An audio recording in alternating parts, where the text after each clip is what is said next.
Isang mapagpalang araw po sa ating lahat. Ako po si Nicole Castillo and welcome po sa aking daily devotion. So ang topic po natin ngayon is Jesus, the servant of the Lord. So as Isaiah chapter 42 verse 1, introduce the servant of the Lord, chosen, upheld by God, and empowered by the Spirit to bring justice with gentleness. Jesus fulfills this role perfectly through humble obedience and compassion mission. He accomplishes God's purposes not by force but by faithfulness, revealing God's heart for restoration. His servant work secures redemption that God Himself designed, sustained, and completed through Him. So ayon po sa Isaiah chapter 42 verse 1, "Here is my servant, whom I uphold, my chosen one, in whom I delight.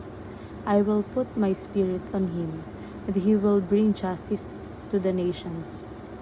So ayon po sa ating katuruan, Jesus is the servant of the Lord. So si Jesus ay hindi dumating para pagsilbihan, kundi para maglingkod.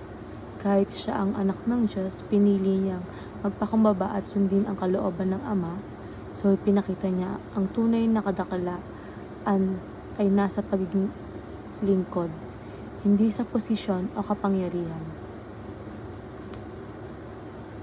Next is, Jesus will not stop until He wins.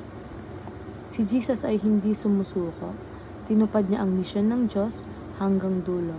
Kahit may hirap, sakit at kamatayan sa krus, ipinakita nito na ang plano ng Diyos ay tiyak na magtatagumpay at walang makakapigil sa kanyang pagmamahal at kaligtasan para sa atin. Next is, Jesus invites us to become servant leaders. So, inanyayahan tayo ni Jesus na sumunod sa kanyang halimbawa. Ang pagiging leader ayon kay Kristo ay hindi about control or power, kundi paglilingkod sa iba. Kapag tayo ay namumuno, dapat tayong magpakita ng kababaang loob, malasakit at pagmamahal, just like Jesus. And sa applications naman, grow in the knowledge of Christ. So,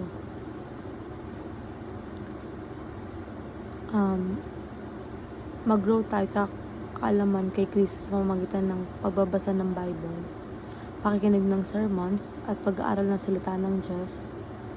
Habang mas kilala natin siya, mas naunawaan natin ang kanyang puso at kalooban para sa atin. And next is, grow in your relationship with Christ and grow in being a servant like Christ. And ayun lang po, maraming salamat.